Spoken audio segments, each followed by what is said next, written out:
El Señor los bendiga, hermanos. Sean todos bienvenidos a este estudio, este Día del Señor, domingo, en que continuamos con los estudios que estamos llevando a cabo de las 7 iglesias de Apocalipsis. Antes de entrar de lleno al estudio, quiero darles un mensaje, una notificación. El próximo domingo, no hoy, el próximo domingo 14, parece que es 14 de junio, se reanudarán los servicios en la iglesia. Repito, el próximo 14 de junio reanudaremos los servicios. Los requisitos que debemos hacer es, debemos seguir los lineamientos que el Departamento de Salud requiere para todas las iglesias y todos los que se reúnen en gran número. Usemos nuestras máscaras. Usemos cada uno con nuestras máscaras. Las bancas, cómo nos vamos a sentar. Cada uno se va a sentar dejando unas 3 bancas entre hermanos, dejando aproximadamente 3 bancas entre hermanos, una distancia, es lo que ya se llama distanciamiento social. Entonces solamente la familia se podrán sentar juntas, entre hermanos nos sentaremos 3 bancas separados. Igual de adelante para atrás 3 bancas.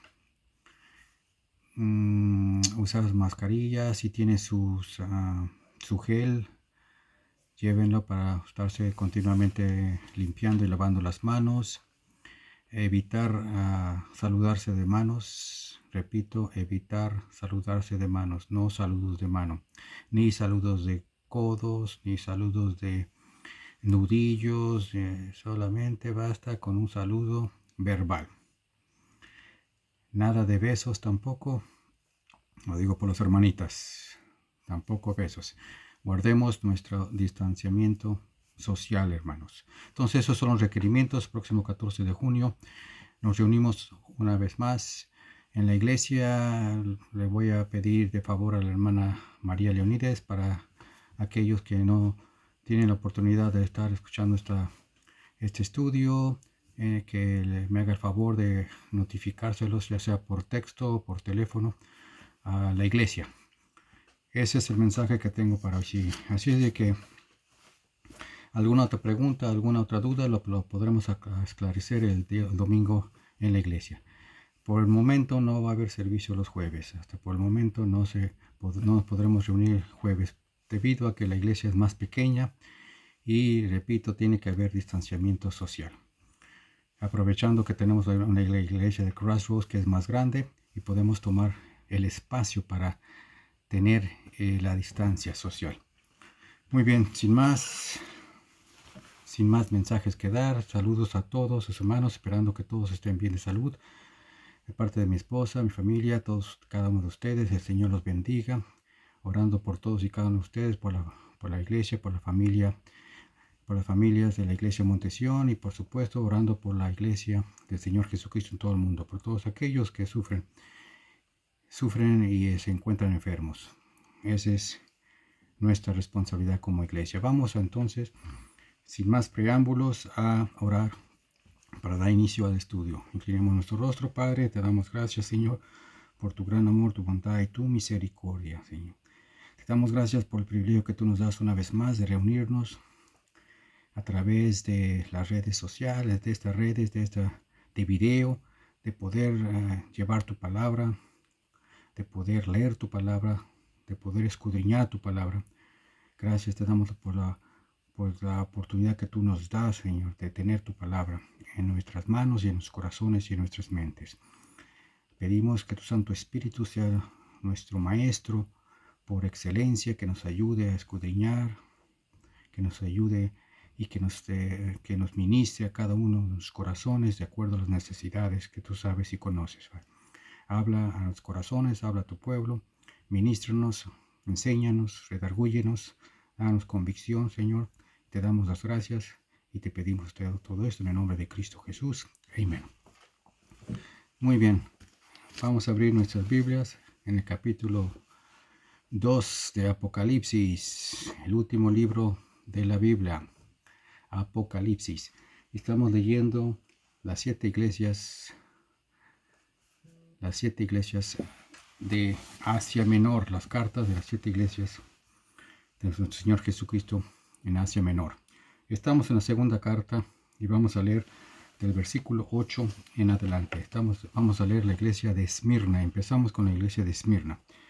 Dice el versículo 8: y escribe al ángel de la iglesia en Esmirna, el primero y postrero, que fue muerto y vivió. Dice estas cosas: yo sé tus obras y tu tribulación y tu pobreza, pero tú eres rico, y la blasfemia de los que se dicen ser judíos y no lo son, mas son sinagoga de Satanás. No tengas ningún temor de las cosas que has de padecer. He aquí el diablo ha de enviar a algunos de vosotros a la cárcel, para que seáis probados, y tendréis tribulación de 10 días. Sé fiel hasta la muerte, y yo te daré la corona de la vida. Muy bien. Si recuerdan el estudio pasado, semana pasada, hablamos superficialmente del capítulo 1, no lo hablamos en detalle, por supuesto. El capítulo 1 es la revelación de nuestro Señor Jesucristo al apóstol Juan, que está exiliado en la isla de Patmos, el último apóstol sobreviviente. Entonces Juan se le ordena, por revelación, se le presenta a nuestro Señor Jesucristo que escriba las cosas, dice que escriba las cosas que has visto, y las que son, y las que han de ser después de estas. Eso está en el capítulo 1, versículo 19, si ustedes lo quieren leer. Escribe las cosas que has visto, y las que son, las que han de ser después de estas. Versículo 19, capítulo 1. Juan es testigo visual de la visión del glorificado y resucitado Señor Jesucristo, sumo sacerdote y juez, así como lo caracteriza, como lo escribe el capítulo 1, que está y que anda en medio de sus iglesias, También hablamos la semana pasada de que las cosas que han de ser después de estas, lo que dice el versículo, las cosas que han de ser después de estas, el versículo 19, son o abarcan del capítulo 4 en adelante hasta el final. Es decir, las cosas que has visto y las que son, abarca de las que has visto y las que son, está hablando en tiempo presente, es decir, son los capítulos 2 y 3 que estamos leyendo ahora en estos estudios.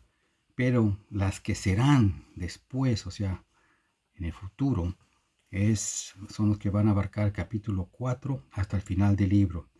Esas son las profecías, son las trompetas, son las copas, en fin, es lo que vendrá al final de los tiempos. Y ese estudio lo va a dar mi esposa, la pastora, una vez que yo termine con las 7 iglesias. Muy bien, así es que estas son las 7 iglesias escogidas por el Espíritu Santo.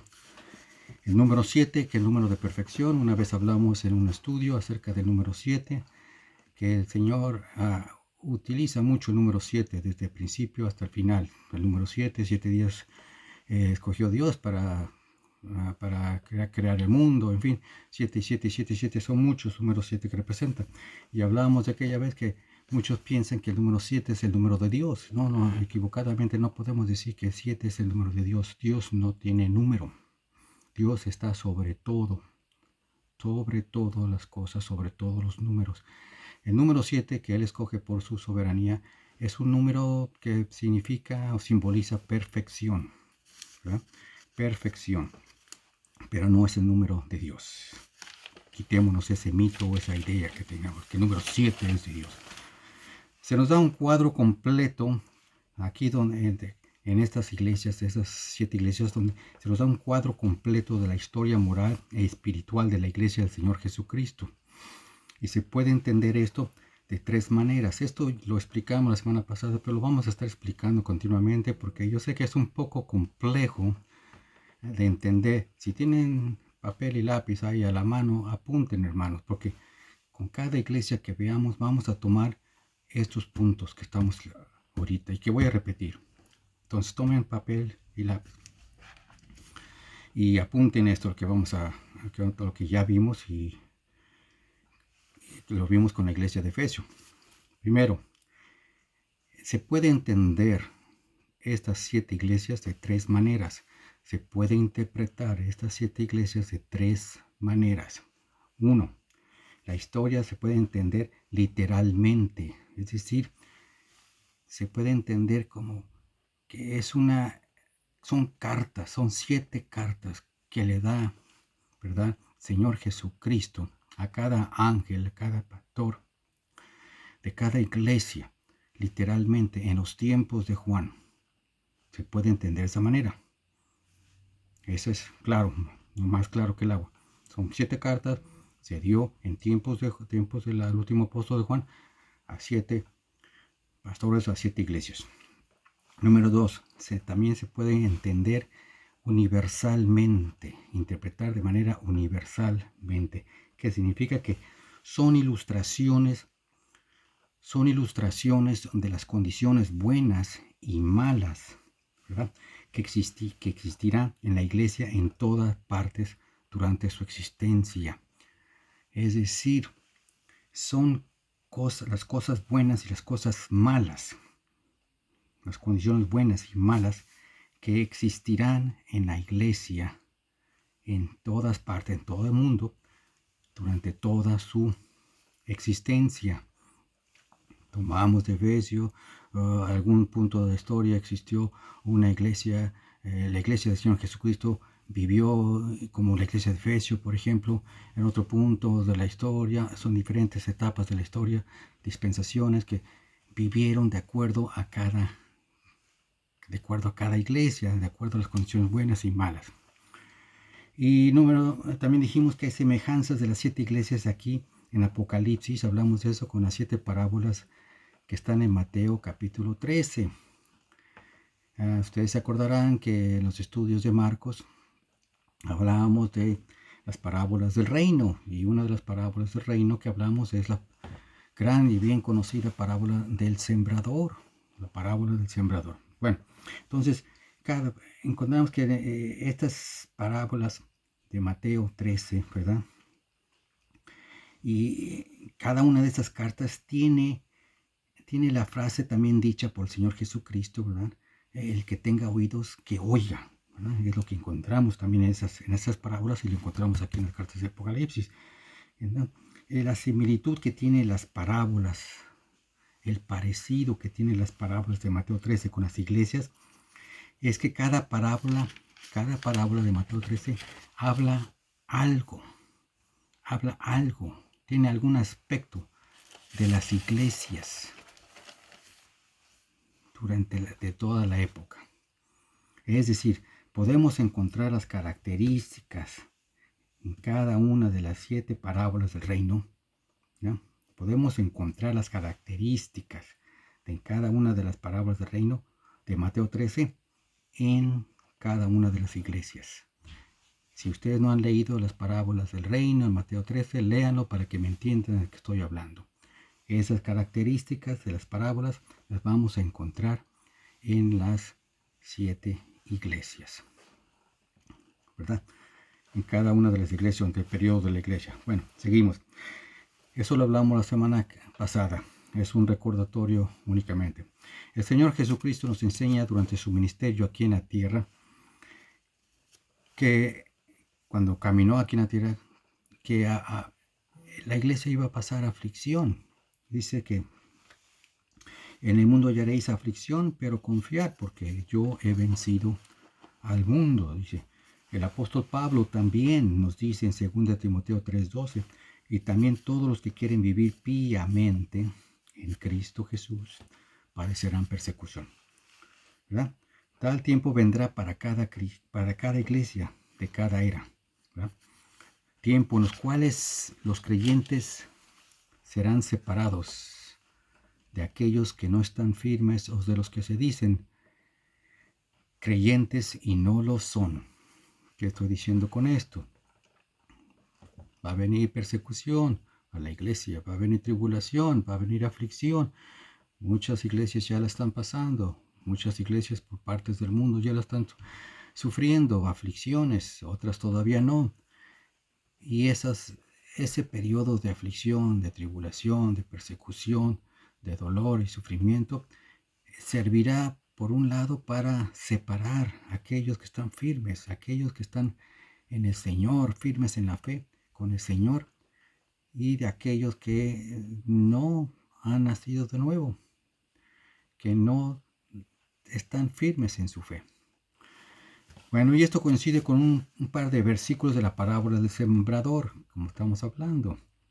Hay similitud entre la parábola del sembrador con las iglesias. Mateo 13, versículo 20 al 21, dice, y el que fue sembrado, está hablando de la semilla, y el que fue sembrado en pedregales, ese es el que oye la palabra, y luego la recibe con gozo, mas no tiene raíz, no tiene raíz en sí. Antes es temporal y venida la aflicción o la persecución por la palabra, luego se ofende. Entonces, ese es el que oye la palabra, dice este versículo 20-21. Oye la palabra, la recibe con gozo, ¿verdad? Es el primer amor que hablamos la semana pasada. Es el primer amor que anda brincando como venado. Para arriba, para abajo, recibe con gozo, mas no tiene raíz. Es aquel que no tiene, aquel hermano que no echa raíz. No tiene la fe. No tiene raíz en sí y antes es temporal. Su gozo es temporal. Es una llamarada, es un relámpago. Entonces no tiene raíz en sí, es temporal. Viene la aflicción, viene la persecución, las pruebas, las luchas, como ya hemos hablado en estudios pasados, ¿verdad? Y luego se ofende, se aparta, se aleja, se enfría. Pierde, lo que hablamos la semana pasada, pierde el amor por el Señor Jesucristo. Así es que ya ven cómo estas parábolas de Mateo 13, ustedes tienen que leer las parábolas de Mateo 13, coincide con las 7 iglesias. Es que tenemos un enfoque literal. Ya vimos el literal, son 7 cartas a 7 iglesias en tiempos de Juan el Apóstol, dadas por el Señor Jesucristo a 7 pastores. Y hay un enfoque profético también, el enfoque universal que estamos hablando ahorita, que son características buenas, características malas, y que se van a basar durante los tiempos, de diferentes tiempos de la iglesia, desde principio hasta fin, ¿verdad? Y un enfoque profético. Este enfoque, el profético, interpreta a estas 7 iglesias cronológicamente. ¿Qué significa cronológicamente? Por tiempo. Es un enfoque profético que interpreta a estas 7 iglesias cronológicamente por tiempo, ¿verdad? Desde la iglesia del Señor Jesucristo, desde Pentecostés, desde que se inició la iglesia, hasta el rapto, ¿verdad? En diferentes periodos. Por ejemplo, la semana pasada vimos Efesio y hablamos que la iglesia de Efesio pues, era la iglesia que perdió el primer amor. Ya vimos eso, había caído. Dice el Señor, arrepiente de donde has caído, ¿verdad? Cayó. Entonces es una iglesia que había perdido el primer amor y había caído. Pero también dijimos que era la iglesia post-apostólica, es decir, después de los apóstoles, fundada por los apóstoles, ¿verdad? Pero ya que vivió después de los apóstoles, siguió funcionando esta iglesia después de los apóstoles, ¿sí? Y que duró desde finales del siglo I hasta principios del siglo II, ¿verdad? Y ya aquí Juan estamos hablando del siglo I, ya el siglo II ya, por supuesto, ya todos los apóstoles se habían ido. Entonces, esta es la iglesia posapostólica, primera. Después, ¿verdad? Vamos a ver, como estamos viendo de la iglesia Esmirna, que va a abarcar los siguientes siglos, ¿verdad? Después de la iglesia de Efesio. Vamos a ver eso, ¿verdad?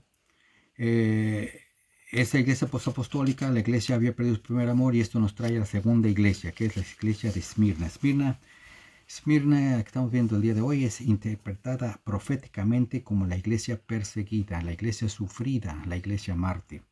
Es la iglesia del siglo I, ¿verdad? Hasta el siglo IV, cronológicamente, hablando proféticamente. Vamos por tiempo. Después de la iglesia de Efesio, sigue la iglesia de Esmirna, proféticamente, ¿verdad? La iglesia que soportó las persecuciones de varios emperadores romanos. Podemos llamar a esta iglesia la era mártir, la era de los tiempos o la era mártir de la iglesia. Esta carta, como todas las 7 cartas, tiene algo que decirnos a nosotros. Todas las cartas, por supuesto, tienen algo que decir a nosotros, los creyentes del siglo XXI. ¿Verdad? Vean el versículo 7. El que tenga oído, oiga lo que el Espíritu dice a la iglesia. ¿Verdad? El que tenga oído. ¿Qué está diciendo aquí? El Señor habla aquí en singular, no en plural, no a muchos, dice a uno. El Señor habla en singular, es para nosotros como individuos, de poner atención a la palabra de Dios, de escuchar la palabra de Dios, ¿verdad? Y acuerden lo que dijimos en el primer estudio, hay bendición. Capítulo 1 dice, versículo 3, bienaventurado el que lee, hablando el singular, una sola persona, bienaventurado el que lee. Y los que oyen, ya habla en plural, y los que escuchan, o sea, lo oyen la palabra de esta profecía, y guardan las cosas en ellas escritas, porque el tiempo está cerca. Entonces hay que oír, ¿verdad? Hay que oír, hay que leerla, hay que oírla, escucharla, y hay que ponerla en práctica. Bueno, entonces, vimos también la semana pasada de estas 7 iglesias, que son 7 cartas. 7 cartas, y que están organizadas en un patrón o un formato general. Y cada iglesia que vamos a leer, vamos a tomar este patrón, este formato, ¿verdad? Primero vemos las características del Señor. Ya vimos la semana pasada que cuál es la primera. Cuando veamos la primera, cada iglesia, vamos a ver las características del Señor. Esa es lo primero vamos a ver al principio de cada carta. La característica del Señor Jesucristo, de la visión que Juan el apóstol recibió, de acuerdo al capítulo 1. La visión de Cristo como sumo sacerdote, repito, como juez que camina en medio, ¿verdad?, de sus iglesias. Y esas características particulares que se presentan, repito, a principios de cada carta, se amolda a las necesidades de esa iglesia en particular. Es decir, habla de las características del Señor Jesucristo y esas mismas características se van a amoldar a las necesidades de esa iglesia en particular. Vimos en Efesios, por ejemplo. En Efesios dice que el que tiene las 7 estrellas en su diestra, ¿verdad? Así empieza. Capítulo 2, escribe el ángel de la iglesia en Efesios, que tiene las 7 estrellas en su diestra, el cual anda en medio de los 7 candeleros. Anda en medio de los 7 candeleros de oro, dice estas cosas. Esta es la característica del Señor Jesucristo, ¿verdad? El que anda en medio, ¿cuál anda en medio de los 7 candeleros? Y habla de acuerdo a las necesidades de esa iglesia, ¿verdad? Y le dice más adelante, ¿verdad?, que recuerda por tanto de dónde has caído y arrepiéntete. El versículo 5. Haz las primeras obras, pues si no vendré presto a ti y quitaré tu candelero. Candelero. Característica primera. Anda en medio. Anda en medio de los 7 candeleros. ¿Ya ven? Entonces, la característica va de acuerdo a las necesidades que tiene cada iglesia. Bueno, seguimos. Esperamos que vayamos entendiendo eso, porque con cada iglesia vamos a ir a aplicar estos 5 patrones. Entonces, en lo que respecta a Esmirna, en el versículo 8 vemos que se presenta el Señor a Esmirna como el primero y el postrero. Entonces empezamos nuestra lectura con el versículo 8 y dice: escribe al ángel de la iglesia en Esmirna, el primero y postrero. ¿Cuál es la característica del Señor aquí? El primero y postrero, que fue muerto y vivió, dice estas cosas. Esa es la característica, patrón número 1. Vemos a principios de cada iglesia. Entonces, eso es con respecto a Esmirna, el primero y el postrero que fue muerto y vivió. Ahora, si leemos el versículo 10, vemos al Señor Jesucristo, versículo 10, motivando, ¿verdad? Motivando, dando aliento a su pueblo en Esmirna. Dice, para que sean fieles, dice. Sean fieles hasta la muerte. Dice, y yo te daré la corona de vida. Entonces, el versículo 10, la segunda parte del versículo 10 dice, sé fiel hasta la muerte y yo te daré la corona de la vida. Así que quiero que vayan ustedes atando esto. Y lo voy a explicar con más detalle ahorita. Esta característica que se revela a Esmirna es de la necesidad particular de Esmirna. La característica del Señor Jesucristo es el postrero, el primero y el postrero, el que fue muerto y vivirá. Y le dice la exhortación de permanecer firmes en medio de la tribulación y el sufrimiento y de no negar al Señor. Es una visión de Cristo, espero que estén de acuerdo conmigo, que todos necesitamos, cada iglesia nosotros necesitamos una visión del Señor Jesucristo. Bueno, entonces ya dijimos del formato, el patrón general de esta iglesia, las características del Señor, que es la primera. Hay un elogio, que es el segundo punto. Después de la característica del Señor viene el elogio. Hay un elogio que se da a la iglesia, lo leemos en el versículo 9. Yo sé tus obras, dice, y tu tribulación, y tu pobreza, pero tú eres rico, y la blasfemia de los que se dicen ser judíos y no lo son, mas son sinagoga de Satanás. Entonces ese es el elogio, que es el segundo punto después de la característica. Entonces, todas las iglesias, las 7 iglesias, se les da elogio. ¿Amén? No. Hay una que no se le da el elogio, la séptima, que es la iglesia de la Odisea, que por cierto, se cree que es el tiempo de la iglesia que estamos viviendo ahora, la iglesia de la Odisea, cronológicamente. Bueno, ahora con frecuencia, en el patrón general, encontramos en tercer lugar la crítica. Entonces la característica, en primer lugar, de Señor Jesucristo, viene el elogio en el segundo lugar, y el tercer punto viene la crítica. Pero aquí en la iglesia de Esmirna, no hay crítica de parte del Señor Jesucristo. No tiene crítica. La única otra iglesia de las 7 que no tiene crítica es la iglesia de Filadelfia.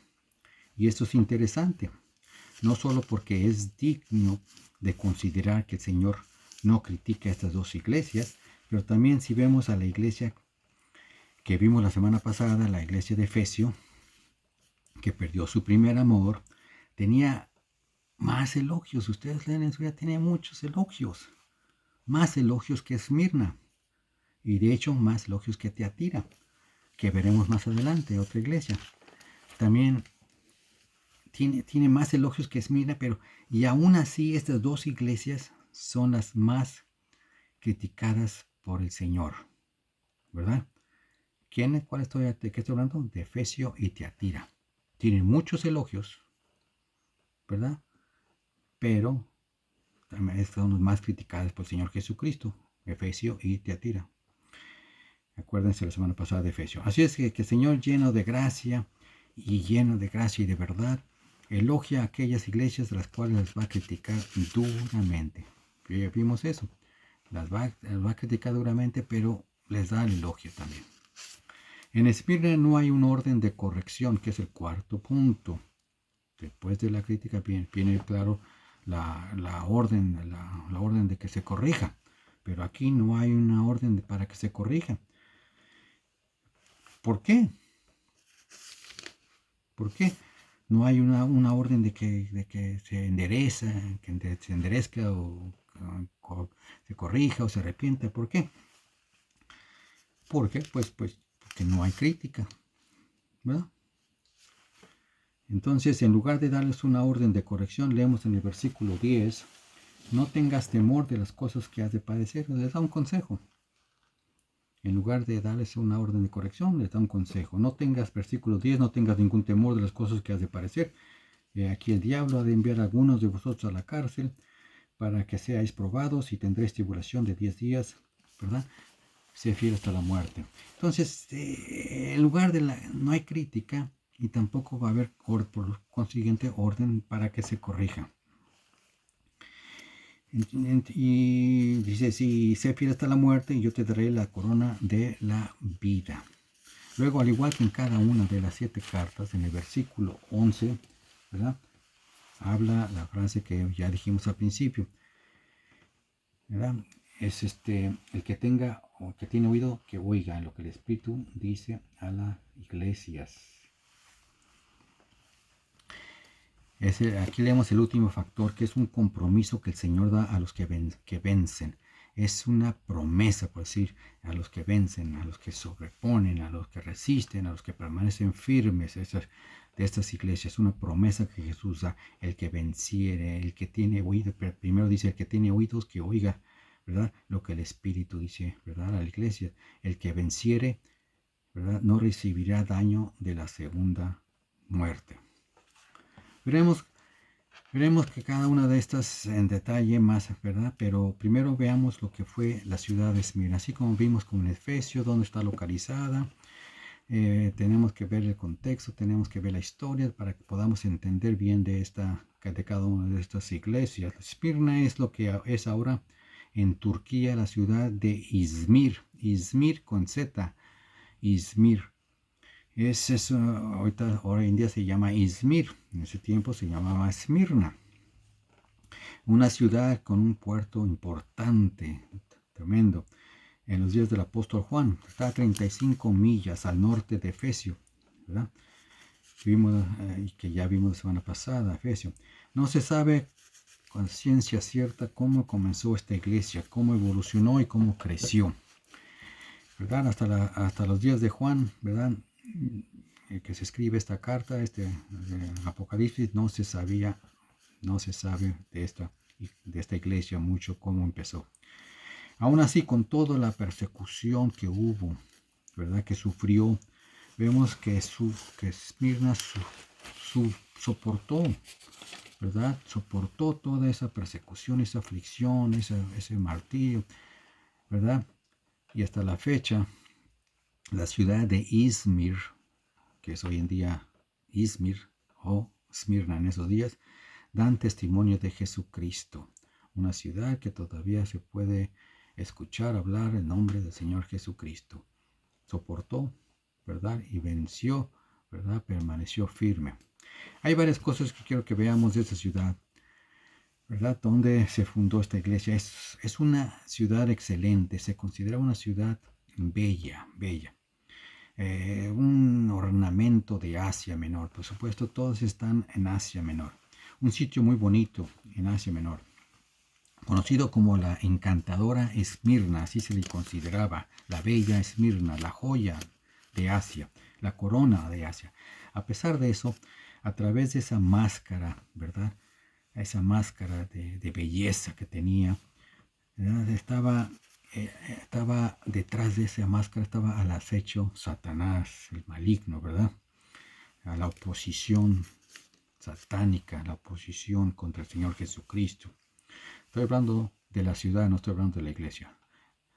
La oposición de la ciudad contra la iglesia del Señor Jesucristo. Y esto es interesante para nosotros de tomar en cuenta, pues es representativo de nuestra sociedad, ¿verdad? Del mundo en que nosotros vivimos. Nosotros vemos ciudades bellas, ciudades grandes, rascacielos, especialmente en este país, ¿verdad? Apariencias externas de belleza y de gran atractivo. Pero también tenemos que ver que esa belleza no importa mucho, son las máscaras, porque detrás de ella está el mundo, detrás de esa belleza está el mundo que rechaza todo lo que es de Cristo Jesús, ¿verdad? Entonces está en contra de lo que es el Señor Jesucristo. Juan 15:18 dice, si el mundo os aborrece, sabed que a mí me aborreció antes que a vosotros. Entonces, La palabra nos dice una y otra vez, no hay que dejarnos llevar por las apariencias. En Samuel, ¿verdad? Le dice que no hay que... el Señor no mira lo que está afuera, lo externo, sino lo que está dentro, el corazón. Las apariencias, eso es una máscara, pero hay que ver el corazón, lo que es el corazón transformado, ¿verdad? Y estas grandes ciudades, esas grandes metrópolis como así como fue Esmirna, bellas y grandes joyas y ornamentos de Asia, tremendas, pero detrás de ellas estaba Satanás obrando contra la iglesia del Señor Jesucristo, obrando contra la iglesia de Esmirna. Bella y atractiva, pero estaba al acecho el enemigo. Y lo vemos también en los evangelios cuando el Señor Jesucristo ah, condena al fariseísmo, ¿verdad? El fariseísmo que por su apariencia, su fachada externa, eran tan religiosos y tan píos y tan apegados a la letra de la ley que, seguían todos los puntos de la ley y querían mantener todo punto querían ser más santos y acercarse mucho más a Dios. Pero el Señor Jesucristo le dice que lápidas blanqueadas, sepulcros blanqueados, les dice, por fuera están blancos, resplandecientes, limpios y pulcros, pero por dentro están podridos, hay podredumbre, ¿verdad? Pecado. Así es que esta ciudad era de esa manera. No solo era una ciudad bella, sino también industrial también. Una ciudad industrial. El nombre de Esmirna viene de la raíz griega mir, y esta ciudad trabajaba y hacía comercio con la mirra que nosotros conocemos, la mirra, que es uno de los 3 elementos que llevaron los reyes que venían del oriente al Señor Jesucristo en su nacimiento. La mirra es una resina, por supuesto, extraída del árbol. Es una resina aromática y que se usa como incienso y en perfumes. Entonces esta ciudad, Esmirna, la producían del árbol, la sacaban del árbol y la usaban para embalsamar, ¿verdad? Cuerpos. Famosa ciudad por su, ¿verdad? Mirra. Ofrecían también adoración al emperador, ¿verdad? Había un culto, o sea, puede decirse una iglesia tremenda, una iglesia que se dedicaba a ofrecerle culto y adoración al emperador romano. Acuérdense que al emperador romano se le consideraba como un dios y lo adoraban como un dios y lo veían como un dios. Entonces, este culto, esta iglesia que se levantó en Esmirna, ofrecía ese tipo de adoración al emperador y por consiguiente, por ende, les hizo la vida muy difícil de cuadritos a la iglesia de Esmirna, que estaba en contra, por supuesto, de la idolatría. Adorar al hombre, que se ha visto a través de toda la iglesia de Jesucristo hasta nuestros tiempos. Adoran al hombre. Se le rinde pleistesía y se le pone sobre un pedestal y esa es la adoración. En esos tiempos era esa adoración al emperador. Y ninguna de las otras 7 iglesias escritas aquí en Apocalipsis vamos a encontrar, y como vamos a ir leyéndolas, estudiándolas, ninguna de las otras iglesias vamos a encontrar que fueron tan sufridas, tan bañadas en sangre, como lo estuvo Esmirna, los mártires de Esmirna se les puede llamar. Bueno, déjenme hacer aquí una pausa por un momento. Aquí hay una lección que merece que conozcamos. De todas las 7 iglesias, y les recuerdo que todas fueron fundadas en los mismos alrededores, en las cercanías, en Asia, estaban cercas una de otra. Ya dijimos que Esmirna está a 35 millas al norte, estaba Efesio, está a 35 millas al norte, está Esmirna, o sea, 35 millas las separaba una de otra, están todas cerquitas. Entonces, son solamente Esmirna, como dije, sufrió de todas estas iglesias, sufrió de tal manera, sufrió persecución, martirio, torturas, fueron puestos a muerte, fueron puestos en los circos romanos, en fin, fueron martirizados. Y solamente Esmirna, de todas las iglesias que vamos a ver, de las 7 iglesias. ¿Por qué? ¿Por qué? Bueno, lo vimos en los estudios, al principio de los estudios. Lo mismo podemos preguntarnos por qué algunos creyentes en el Señor Jesucristo sufren más que otros. Habíamos hablado una vez en un estudio por qué viene el sufrimiento, que el pueblo judío creía porque eran pecadores, porque sus padres fueron pecadores, en fin, entonces, y nada de eso se apega a lo que la palabra nos dice.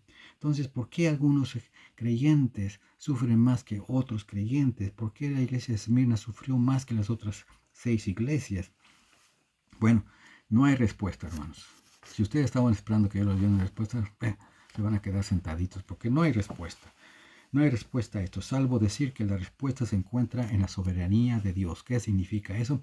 Que Dios escoge, es la voluntad divina de Dios a quien da y a quien no da. Él salva a quien Él quiere salvar y a quien no quiere salvar. Así es la soberanía de Dios. Y un día tendremos un estudio hablaremos un poco más acerca de la soberanía de Dios, pero no hay respuestas acerca de estas preguntas. ¿Por qué algunos sufren? ¿Por qué otros no sufren? ¿Por qué los buenos sufren? No hay ni uno bueno. Cuando se pregunta por qué los buenos sufren, por qué la gente buena sufre, pues es así se los puedo contestar yo. No hay gente buena, porque solamente bueno es Dios, lo único bueno. Pablo nos dice en Romanos que no hay justo ni aún uno, ni uno. Todos nosotros fuimos apartados de Dios. Todos somos pecadores. Somos perdonados, que nos hemos arrepentido, hemos recibido la salvación por fe, y eso es por gracia. Pero no hay bueno ni uno. Solo Dios es bueno. Entonces, eso es para contestar la pregunta por qué los buenos sufren. No. El único bueno que sufrió, Jesucristo. El único bueno que sufrió sin necesidad de haber sufrido, Jesucristo. Nadie más. Nadie más es bueno. Seguimos, rapidito. Vamos a terminar rapidito aquí. No continuaríamos con la semana que entra. Pero es bueno hacer notar este punto. Esmirna, la iglesia de Esmirna sufrió más que el resto de las 7 iglesias. Así es que así era la ciudad de Esmirna. Bella por fuera, por dentro satánica. Una ciudad industrial, producción de mirra, era idólatra, ¿verdad? Y culto, su congregación adoraba al emperador. Ahora veamos esta característica de Cristo que se reveló a Esmirna, a la iglesia. En el versículo 8 dice, y escribe el ángel a la iglesia en Esmirna, el primero y el postrero, que fue muerto y vivió, dice estas cosas. Esa primera característica que tenemos del Señor revelada a Esmirna es el primero y el postrero, la característica. Lo mismo que habla el profeta Isaías en 44:6. Isaías habla refiriéndose a Jehová de los ejércitos de igual manera.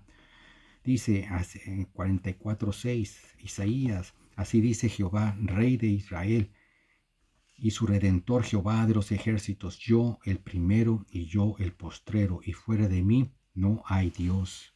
Habla Jehová de los ejércitos.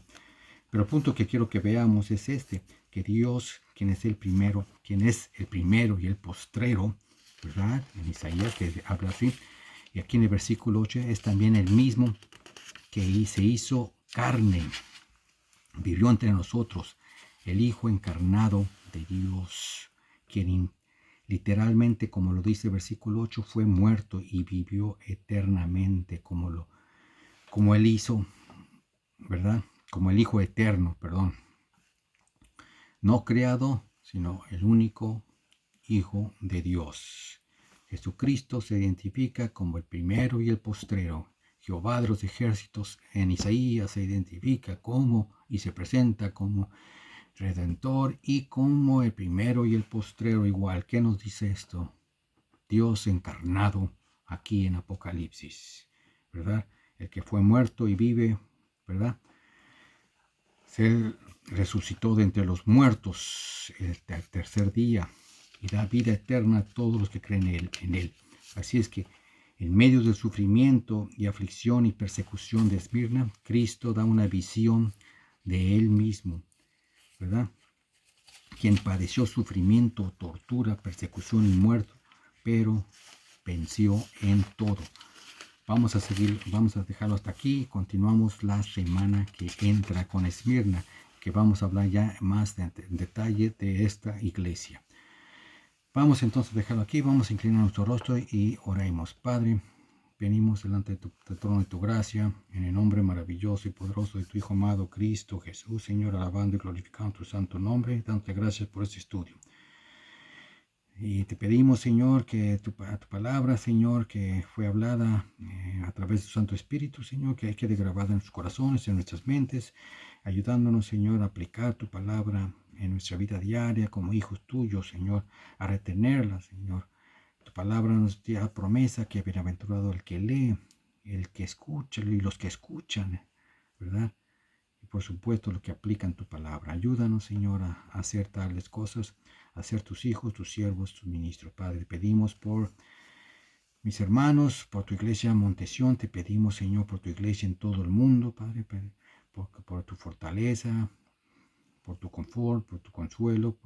Te pedimos, Señor, como lo hacemos y lo estamos haciendo en cada oración que levantamos en el nombre de Cristo Jesús, porque tú quites esta pandemia, esta plaga que azota a la humanidad, Señor. Guárdanos y cúbrenos con tu sangre preciosa, en el hueco de tu mano, escóndenos bajo tus alas divinas, Señor.